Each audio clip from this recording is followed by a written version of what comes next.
হযরত জিবরিল আমিন আল্লাহর নবীর কাছে হাজির। জিবরিল আমিন এসে বলে, বায়ান নবী গো, আল্লাহ তাআলা আমাকে একটা সুসংবাদ নিয়ে পাঠিয়েছেন। ওগো মায়ার নবী, আপনি কি দুনিয়া সৃষ্টি করেছেন নাকি আল্লাহ সৃষ্টি করেছেন? আল্লাহ সৃষ্টি করেছেন। আপনি দুনিয়ার মানুষকে রিজিক দেন নাকি আল্লাহ রিজিক দেন? রিজিক দেন কে? হাতটা উঁচু করে দিয়ে বলেন, রিজিক দেন কে? আর জোরে আওয়াজ দিয়ে আল্লাহ করে ডাক দেন না, রিজিক দেন কে? ও নবী আমার, আপনি দুনিয়ার মানুষকে ক্ষমা করেন নাকি আল্লাহ ক্ষমা করেন? আল্লাহ ক্ষমা করেন। আল্লাহ তাআলা সংবাদটুকু পাঠিয়েছেন, আল্লাহ তাআলা আপনার সালাবাকে আল্লাহ তাআলা ক্ষমা করে দিছি। মায়ার নবী সঙ্গে সঙ্গে সাহাবায়ে কেরামদেরকে ডেকে বলে, সাহাবারা কে আসো, কে সাহাবাকে ডেকে নিয়ে আসবা। হযরত ওমর হাজির, হযরত আবু বকর হাজির হয়ে গেছে, হযরত আলী সালমান রাদিয়াল্লাহু তাআলা আনহুমা এই দুইজন সাহাবী হাজির। সর্বশেষ হযরত আলী সালমান রাদিয়াল্লাহু তাআলা আনহু আল্লাহ রাসূল অনুমতি দিয়েছে, যাও আলী সালমান তোমরা দুইজন সাহাবাকে ডেকে নিয়ে আসো। হযরত আলী সালমান রাদিয়াল্লাহু তাআলা আনহুমা পুরা ময়দানে তন্ন তন্ন করে খুঁজতেছে, কোথাও পায় না। সর্বশেষ এক পাহাড়ের চূড়ায় জঙ্গলে এক রাখালের সাথে দেখা। আলী সালমান ডেকে বলে, ভাই রাখাল, আল্লাহর নবীর কোন সাহাবীকে তুমি দেখছো কিনা এখানে? রাখাল বলে, হ্যাঁ দেখেছি। প্রতিদিন আল্লাহর একজন বান্দা এই পাহাড়ের চূড়ায় সন্ধ্যা হয়ে গেলে পাহাড়ের চূড়ায় গাছের নিচে বসে বসে এত জোরে জোরে চিৎকার করে কান্না করে, তার চিৎকার আওয়াজে আমাদের বকরিগুলা ঘুমাইতে পারে না। আমাদের বকরিগুলা মাঝে মধ্যে ঘুম থেকে লাফায় ওঠে। তোমরা দুইজন অপেক্ষা করো, রাখালটা চলে আসবে। যখন সন্ধ্যা হয়ে রাত হয়ে যায়, রাখাল ওই হযরত সালাবা পা পা হেঁটে হেঁটে পাহাড়ের চূড়ায় এসে আল্লাহর কুদরতি পায়ে সিজদায় পড়ে কান্না শুরু করেছে আর বলে, মালিক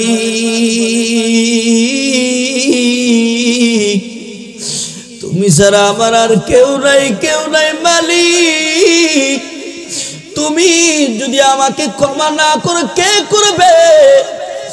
मैं तेरे सामने झुक रहा हूँ खुदा, मेरे कोई नहीं अल्लाह के सिवा। মালিক তোমার কুদরতি পায়ে মাথা না রাখলা, একটু মাফ করে দাও না।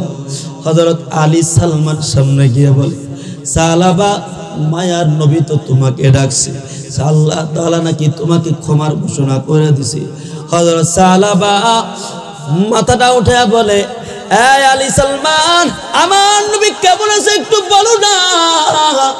আলী সালমান বলে, মদিনাওয়ালা বড় ভালো আছে, তুমি মদিনায় চলো। 3 জন রাতের বেলায় তারা মদিনায় রওনা দিয়েছে। যেতে যেতে ফজরের সময় হয়ে যায়। হযরত বিলাল নামাজের ইকামত দেওয়া শুরু করলেন। আল্লাহর নবী নামাজের মুসল্লা দাঁড়িয়ে গেছেন। হযরত আলী সালমান রাদিয়াল্লাহু তাআলা সাহাবা তিরুদই নামাজের শেষ কাতারে দাঁড়িয়েছে। আল্লাহর নবী আল্লাহু আকবার বলে সূরাতুল ফাতিহা তেলাওয়াত করে সূরাতুত তাকাসুর তেলাওয়াত শুরু করলেন আর বলেন, আলহাকুমুত তাকাসুর আয়াতের প্রথম অংশ যখন তেলাওয়াত করেছেন, অর্থ হলো দুনিয়ার মানুষ তোমরা দুনিয়ার ধোঁকায় পড়ে গেলা, শয়তানের ধোঁকায় পড়ে গেলা, আমি আল্লাহকে ভুলে গেলা। যখন এতটুকু অংশ তেলাওয়াত করেছে, হযরত সাহাবা নামাজের ভিতরে একটা চিৎকার দিয়েছে। আবার যখন আল্লাহর নবী বলেন হাত্তা যুরতুমুল মাকাবির, এই বান্দা দুনিয়ার ধোঁকায় পড়ে পড়ে কিভাবে কবরে যাইবা? যখন এইভাবে কবরে আলোচনা চলে আসে, হযরত সালাবার একটা চিৎকার দিয়ে মাটিতে পড়ে গেছে।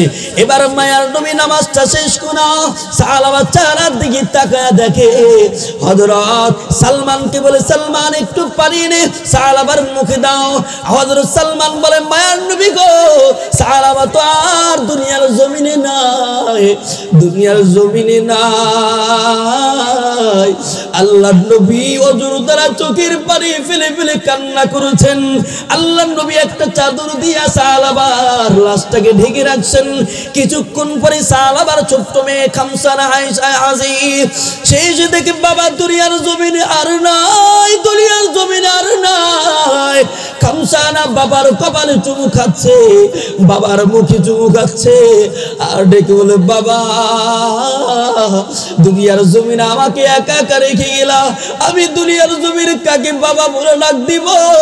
কে আমাকে দোকান থেকে চকলেট কিনে দিবে? কে আমাকে দোকান থেকে বিস্কিট কিনে দিবে? মায়ার নবী ডাক দিয়ে বলে, এরকম সানা তুমি চিন্তিত হয় না, আজ থেকে আমি নবী হলাম তোমার বাবা। আল্লাহু আকবার। এজন্য আল্লাহ বলেন, ইল্লা মান তাবা ওয়া আমানা ওয়া আমিলা আমালান সালিহা। আল্লাহু আকবার বলেন। ইল্লা মান তাবা ওয়া আমানা ওয়া আমিলা আমালান সালিহান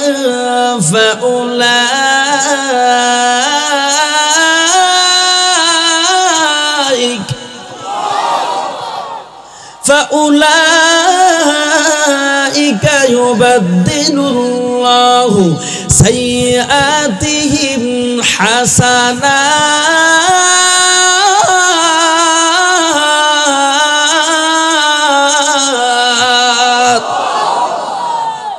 আল্লাহ পাক বলে, বান্দা তুমি যদি আমি আল্লাহর কাছে তওবা করতে পারো, তোমরা যদি ঈমান আনতে পারো, এমনকি মৃত্যু পর্যন্ত নেক আমল করতে পারো, আমি আল্লাহ তোমাদের জীবনের সমস্ত গুনাহকে নেক দ্বারা পরিবর্তন করে দিব। আরে ভাই, আজকে তো আমরা এত গুনাহ করি, এত গুনাহ করি, গুনার উপরে এত পরিমাণ নটর, এত এত গুনাহ করি, এরপর আমাদের ভিতরে কোনো আফসোস নাই।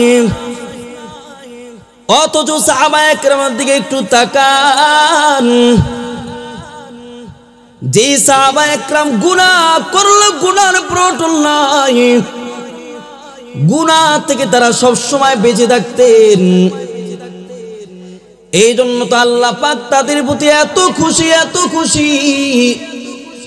আল্লাহ বলেন, রাদিয়াল্লাহু আনহুম ওয়া রাদু আন। এই সাহাবায়ে কেরাম, তোমরা যেমন আমি আল্লাহর প্রতি খুশি, আমার নবীর প্রতি খুশি, আমি আল্লাহ তোমাদের প্রতি খুশি হয়ে গেলাম। সাহাবায়ে কেরাম একটা ঘটনা বলে আমি শেষ করে দিই। ওই যে হযরত সালাবাতুল আনসারী রাদিয়াল্লাহু তাআলা আনহু, আল্লাহর নবীর এমন একজন দামি সাহাবী, যে সালাবাতুল আনসারী রাদিয়াল্লাহু তাআলা আনহু, আল্লাহর নবী যখন তাবুকের যুদ্ধে যান, আল্লাহর নবী বলেন, এই সাহাবারা তোমরা কে কে তাবুকের যুদ্ধে যাইবা? হযরত আবু বকর, হযরত ওমর রাদিয়াল্লাহু তাআলা সব সাহাবায়ে কেরাম তারা নাম লিখেছেন। এইদিকে সাঈদ ইবনে আব্দুর রহমান, তিনি বলেন, রাহমাতুল লিল আলামিন, আমিও তাবুকের যুদ্ধে যাব, কিন্তু বাড়িতে সাঈদ ইবনে আব্দুর রহমান, তার বাড়িতে কে দেখাশোনা করবে? তার ঘরের জন্য বাজার সদাই কে করে দিবে? তার ঘরের জন্য পানির প্রয়োজন, পানির ব্যবস্থা কে করে দিবে? তার ঘরের জন্য চাউলের প্রয়োজন কে ব্যবস্থা করে দিবে? ওই যে সালাবাতুল আনসারী সাঈদ ইবনে আব্দুর রহমানের বন্ধু, তাকে বলে, ভাই তুমি আমার বাড়িতে থাকো, আমার বাড়ির সব কিছু তুমি দেখাশোনা করবা, এই কথা বলে সাঈদ ইবনে আব্দুর রহমান যুদ্ধের ময়দানে চলে গেছে। এইদিকে সাহাবাতুল আনসারী রাদিয়াল্লাহু তাআলা আনহু তিনি তার বন্ধুর বাড়ির দেখাশোনা করছেন, ঘরের জন্য চাউলের ব্যবস্থা করেছেন, ঘরের জন্য সব পানির ব্যবস্থা করেছেন, সব কিছুর ব্যবস্থা করে দিচ্ছেন। সাঈদী হযরত সালাবা 2-3 দিন পর হঠাৎ করে যখন একদিন তার বন্ধুর ঘরে প্রবেশ করে, তখন সাঈদী হযরত হঠাৎ করে শয়তান মানুষের আকৃতি ধইরা ওই ঘরে হাজির হয়ে গেছে। ঘরের ভিতরে একটা পর্দা এসে বলে, ভাই সালাবা এই পর্দাটা উঠে দেখো ঘরের ভিতরে কি আছে। সালাবাতুল আনসারী তিনি বুঝতে পারেন নাই, তিনি বুঝতে পারেন নাই এত বড় একটা সমস্যার ভিতরে পড়ে যাবেন, ধোকায় পড়ে যাবেন। যখন পর্দাটা উঠাইলেন দেখেন তার স্ত্রী, তার বন্ধুর স্ত্রী এত সুন্দর জামিলা। হযরত সালাবাতুল আনসারী নিজেকে নিয়ন্ত্রণে রাখতে পারেন নাই, সঙ্গে সঙ্গে তার বন্ধুর স্ত্রী হাত ধরে ফেলছে। সালাবাতুল আনসারী যখন তার বন্ধুর স্ত্রী হাত ধরে ফেলছে, কিন্তু মহিলাটা বড় আমানতদার, মহিলাটা বড় বুজুর্গ, বড় তাকওয়াবান, সঙ্গে সঙ্গে ডাক দিয়ে বলে, সালাবাতুল আনসারী তোমার ভাই না তোমার কাছে পুরা ঘরটা আমানত রেখে গেছি, তোমার বন্ধুর স্ত্রী তো তোমার কাছে আমানত, তুমি কি এত সহজে আল্লাহ তাআলাকে তুমি ভুলে গেল? তো আল্লাহ তাআলার ভয় কি তোমার ভিতরে নাই? যখন সালাবাতুল আনসারীর সামনে আল্লাহর নামটা উচ্চারণ করলো, সঙ্গে সঙ্গে সালাবাতুল আনসারী ওই আল্লাহর বান্দির হাতটা ছেড়ে দিয়ে চিৎকার করে ময়দানে বের হয়ে গেছে, আর পুরা ময়দানে পাগল মতো কান্না করছে, ওই জঙ্গলে জঙ্গলে হাঁটতেছে। আর পরে, মালিক আমি এমন গুনাহ করে ফেললাম, আমি এমন অপরাধ করে ফেললাম, এইভাবে কান্না করছি। ওইদিকে যখন তাবুকের যুদ্ধ যখন শেষ, আল্লাহ নবী রাহমাতুল লিল আলামিন সব সাহাবায়ে কিরামদেরকে নিয়ে যখন মদিনায় আসে, যেই সাহাবীর সাথে যার সম্পর্ক ওই বন্ধুর সাথে তারা মদিনায় দেখা করার জন্য গেছে।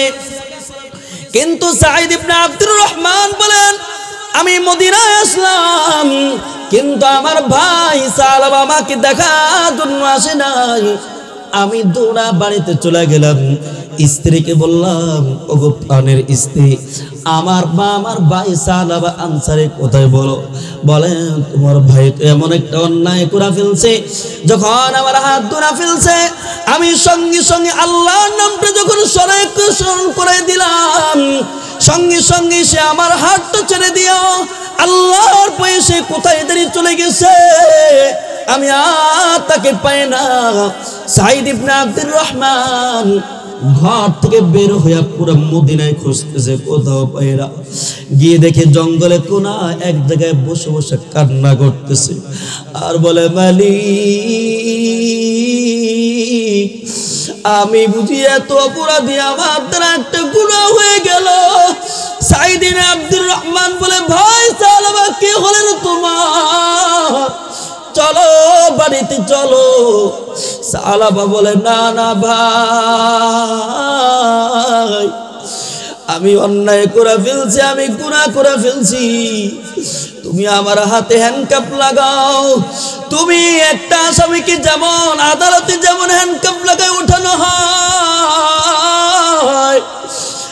এই ভাই আমার হাতে হ্যান্ডকাপ লাগায়া, পায়ে বেড়ি লাগায়া ওমরের দরবারে নিয়ে যাও, দেখি ওমরের দরবারে গিয়ে একটু মাফ চাই, আমার জন্য কোনো ক্ষমার ব্যবস্থা আছে কিনা। আল্লাহ হযরত ওমরের দরবারে টেনে টেনে নিয়ে গেছি। হযরত সালাবার ছোট্ট একটা মেয়ে ছিল খামসানা, সেও হাজির, বাবার হাতে হ্যান্ডকাপ থেকে বাবাকে টেনে টেনে ওমরের দরবারে নিয়ে গেছে। হযরত সালাবা ওমরের দরবারে গিয়ে বলে, ভাই ওমর, আমি তো এমন গুনাহ করে ফেলছি, আমার জন্য কোনো ক্ষমার ব্যবস্থা আছে কিনা একটু বলেন। হযরত ওমর বলেন, না না, এমন একটা অপরাধ করেছো, আমার মনটা চায় আমার তোমার চুলটা ধইরা আমি ঘর থেকে বের করে দিই, তাড়াতাড়ি আমার ঘর থেকে বের হয়ে যাও। হযরত ওমরের দরবারে কোনো ক্ষমা পেল না। চলো আবু বকর দরবারে যায়। আবু বকর একে আওয়াজ, না না, আমার ঘর থেকে বের হয়ে যাও। আলীর দরবারে গেছে, ভাই আলী, আমি এমন গুনাহ করে ফেলছি, আমার জন্য কোনো ক্ষমার ব্যবস্থা আছে কিনা? হযরত আলী বলেন, না না, আমার কাছে কোনো ক্ষমার ব্যবস্থা নেই। এবার বাইরে দাঁড়ায় দাঁড়ায় কান্না করতেছে। চলো তিনজন সাহাবীর কাছে গেলাম, কেউ তো আমাকে ক্ষমা করলো না। রাহমাতুল লিল আলামিন মায়ার নবীর দরবারে যায়। আল্লাহর নবীর দরবারে গিয়ে বলে, ওগো রাহমাতুল লিল আলামিন, আমি এমন অপরাধ করে ফেলছি, আমার বন্ধুর স্ত্রী হাত ধরে ফেলছি। আল্লাহর নবী বলেন, রে সালাবা, তোমার এই জাহান, এই শিকলটা দেখা, এই হ্যান্ডকাপটা দেখা আমার জাহান্নামের শিকল কথা মনে পড়ে গেছে। কারণ ওয়াসিকাল্লাযীনা কাফারু ইলা জাহান্নামা যুমারা। আল্লাহু আকবার। এরে সালাবা, তুমি কি জানো না ওই কাফের বেঈমান গুলাকে শিকল লাগায় জাহান্নামের দিকে এমন ভাবে টেনে হেঁচড়ে নেওয়া হবে? এরে সালাবা, তাড়াতাড়ি আমার দরবার থেকে বের হয়ে যাও, আমার দরবারে কোনো খবর ব্যবস্থা নাই। এবার আল্লাহ হযরত সালাবা আল্লাহ রাসূলের দরবার থেকে বের হয়ে বাইরে দাঁড়া দাঁড়া কান্না করতেছে। এইদিকে ছোট্ট মেয়ে খামসানা বলে, বাবা, নবীও তোমার প্রতি অসন্তুষ্ট, সাহাবায়ে কেরাম তোমার প্রতি অসন্তুষ্ট। ও বাবা, মনে রাখবা, যতদিন পর্যন্ত মায়ার নবী তোমার প্রতি সন্তুষ্ট না হবে, সাহাবায়ে কেরাম তোমার প্রতি সন্তুষ্ট না হবে, ততদিন পর্যন্ত তুমিও আমার বাবা নয়। হযরত সালাবা একটা চিৎকার দিয়া বলে, মালিক, তোমার নবীর দরবারে গেলাম, তিনিও আমাকে ধরে সরায়া দিল। সাহাবায়ে কেরাম আলী ওমর তাদের দরবারে গেলাম, তারাও আমাকে দূরে সরায়া দিল। মায়ার নবী, ওগো মালিক, আজকে আমার ছোট্ট মেয়েটাও আমাকে বাবা বলে অস্বীকার করেছে, আমি আর এখানে থাকতে চাই না। আরেকটা চিৎকার দিয়েছে, পাহাড়ে চূড়ায় চলে গেছে। যখন পাহাড়ে চূড়ায় চলে গেছে, জঙ্গলে জঙ্গল হাঁটতেছে আর কান্না করছে, চোখের পানি ফালা ফালা কান্না করতেছে। কোনো খাবার নাই, কোনো কিছু নাই। এইদিকে 2-3 দিন পরে হযরত জিবরিল আমিন আল্লাহর নবীর কাছে হাজির। জিবরিল আমিন এসে বলে, মায়ার নবী গো, আল্লাহ তাআলা আমাকে একটা সুসংবাদ নিয়ে পাঠিয়েছেন। ওগো মায়ার নবী, আপনি কি দুনিয়া সৃষ্টি করেছেন নাকি আল্লাহ সৃষ্টি করেছেন? আল্লাহ সৃষ্টি করেছেন। আপনি দুনিয়ার মানুষকে রিজিক দেন নাকি আল্লাহ রিজিক দেন? রিজিক দেন কে? হাতটা উঁচু করে দিয়ে বলেন, রিজিক দেন কে? আর জোর আওয়াজ দিয়ে আল্লাহ করে ডাক দেন না, রিজিক দেন কে? ও নবী আমার, আপনি দুনিয়ার মানুষকে ক্ষমা করেন নাকি আল্লাহ ক্ষমা করেন? আল্লাহ ক্ষমা করেন। আল্লাহ তাআলা সংবাদটুকু পাঠিয়েছেন, আল্লাহ তাআলা আপনার সালাবাকে আল্লাহ তাআলা ক্ষমা করে দিছি। মায়ার নবী সঙ্গে সঙ্গে সাহাবায়ে কেরামদেরকে ডেকে বলে, সাহাবারা কে আসো, কে সাহাবাকে ডেকে নিয়ে আসবা। হযরত ওমর হাজির, হযরত আবু বকর হাজির হয়ে গেছে, হযরত আলী সালমান রাদিয়াল্লাহু তাআলা আনহুমা, এই দুইজন সাহাবী হাজির। সর্বশেষ হযরত আলী সালমান রাদিয়াল্লাহু তাআলা আনহু আল্লাহ রাসূল অনুমতি দিয়েছে, যাও আলী সালমান, তোমরা দুইজন সাহাবাকে ডেকে নিয়ে আসো। হযরত আলী সালমান রাদিয়াল্লাহু তাআলা আনহুমা পুরা ময়দানে তন্ন তন্ন করে খুঁজতেছে, কোথাও পায় না। সর্বশেষ এক পাহাড়ের চূড়ায় জঙ্গলে এক রাখালের সাথে দেখা। আলী সালমান ডেকে বলে, ভাই রাখাল, আল্লাহর নবীর কোন সাহাবীকে তুমি দেখছো কিনা এখানে? রাখাল বলে, হ্যাঁ দেখেছি, প্রতিদিন আল্লাহর একজন বান্দা এই পাহাড়ের চূড়ায় সন্ধ্যা হয়ে গেলে পাহাড়ের চূড়ায় গাছের নিচে বসে বসে এত জোরে জোরে চিৎকার করে কান্না করে, তার চিৎকার আওয়াজে আমাদের পক্ষে গুলা ঘুমাইতে পারে না। আমাদের বকরিগুলা মাঝে মধ্যে ঘুম থেকে লাফায় ওঠে। তোমরা দুইজন অপেক্ষা করো, রাখালটা চলে আসবে। যখন সন্ধ্যা হয়ে রাত হয়ে যায়, রাখাল ওই হযরত সালাবা পা পা হেঁটে হেঁটে পাহাড়ের চূড়ায় এসে আল্লাহর কুদরতি পায়ে সিজদায় পড়ে কান্না শুরু করেছে আর বলে, মালিক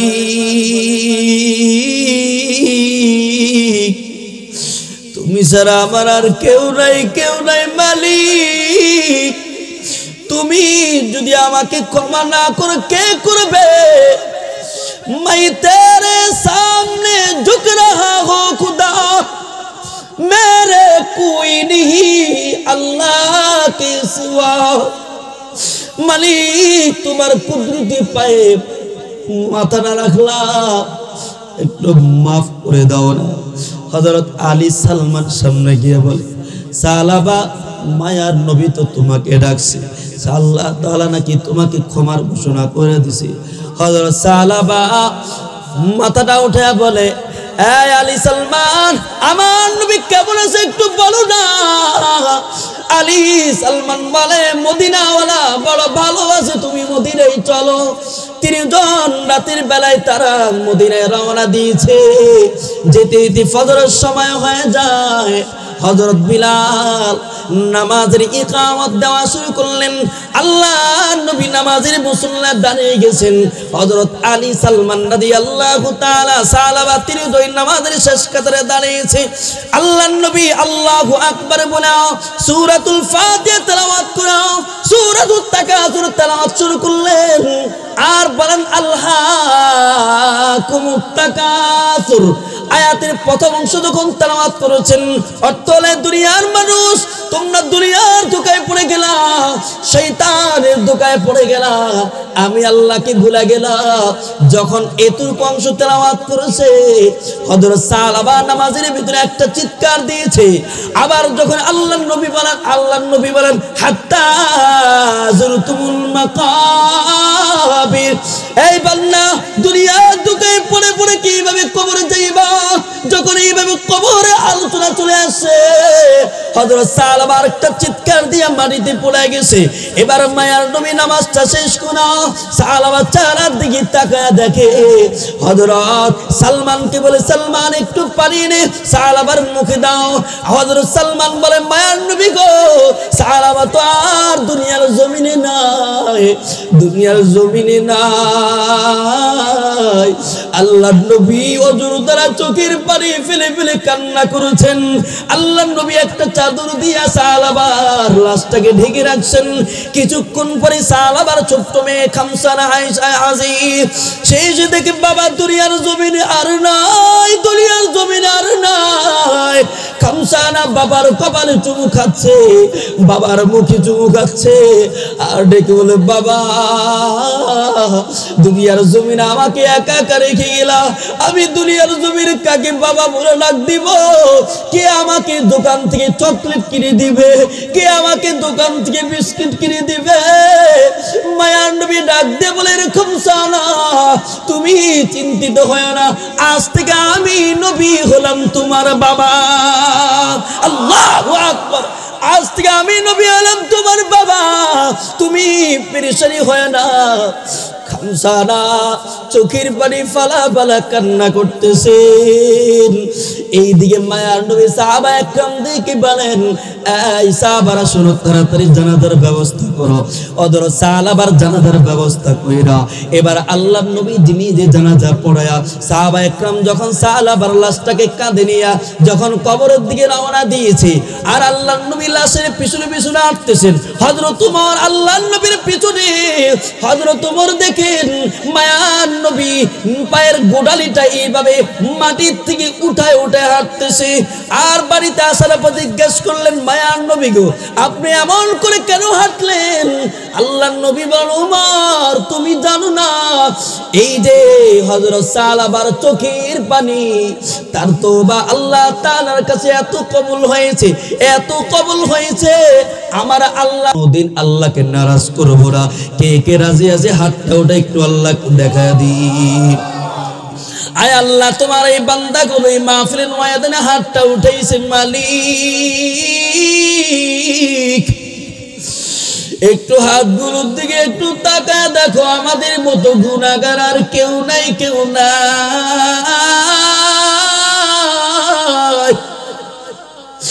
আয় আল্লাহ আমি মুসাফির অবস্থায় হাতটা উঠাইলাম, আয় আল্লাহ আমি গুনাহগার, এখানে অনেক গুনাহগার বান্দারা আছে, আয় আল্লাহ কত গুনাহ করলাম, আমাকে আমার নিজের গুনার দিকে তাকাইলে আমাকে জাহান্নামের আসামি মনে হয়, আমাকে কবরের আসামি মনে হয়। আয় আল্লাহ দেখো এখানে কারো চোখে পানি পানি। ও যুবক ভাই, ও বৃদ্ধ বাবাজিরা, দুনিয়ার জমিনে যেমন আগুন পানি ছাড়া নিভানো যায় না, ওই জাহান্নামের আগুন চোখের পানি ছাড়া নিভানো সম্ভব না। ও আমার বৃদ্ধ বাবাজিরা, একটু চোখের পানি ফালানো, আমার যুবক ভাই একটু চোখের পানি ফালান। আয় আল্লাহ এখানে জানি না কার মা নাই, কার বাবা নাই, আয় আল্লাহ এখানে যে কে জানি মাকে মা বলে ডাক দিতে পারে না, ওই মা বাবা কি অন্ধকার কবরে রেখে চলে আসছে আল্লাহ। আয় আল্লাহ জানি না কার বড় কবরে দাউ দাউ করে আগুন, কার বাবার কবরে দাউ দাউ করে আগুন জ্বলতেছে আল্লাহ। আয় আল্লাহ আমি মুসাফির বান্দা, আল্লাহ আপনার আশিক বান্দাগুলো হাত উঠাইছে, এরা খানা চাই না, এরা দুনিয়ার কোনো কিছু চাই না, তুমি মাওলাকে পাওয়ার জন্য চলে আস। আয় আল্লাহ দয়া করে এই হাতগুলো চলে, তাদের মা বাবা দুনিয়ার জমিন থেকে চলে গেছে, তাদের কবর আযাব মাফ করে দাও। আয় আল্লাহ সমাজের সবাইকে মাফ করে দাও, আমার যুবক ভাইগুলাকে দ্বীনের খাদিম হিসাবে কবুল করে দাও। সবাই বলেন আমিন। আর জোর আওয়াজ দিয়ে চিল্লায়া বলেন আল্লাহুম্মা আমিন।